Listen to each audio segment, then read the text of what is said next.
वो गुस्से में थी, कहने लगी, ना तुम्हारे लिए खाना है, ना तुम्हारे मेहमान के लिए। वो बड़ा परेशान हुआ कि लड़ाई तो हमारी अपनी है, अगर रिश्तेदार को इस बात का पता चल गया।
इसके खामद ने कहा कि बताओ तो सही, अगर आखिर तुम्हारे रोने की वजह क्या है?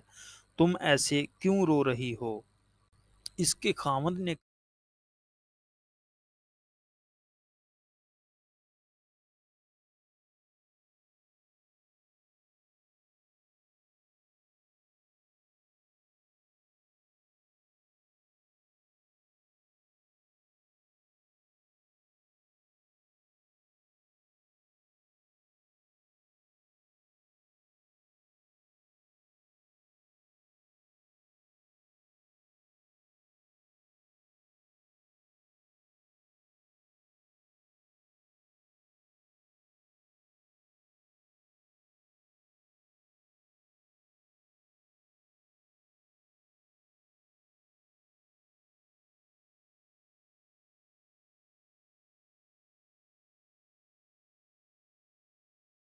जब मैं बावर्ची खाने में गई तो मैंने देखा कि जिस बोरी में हमारा आटा पड़ा होता है, जब मैं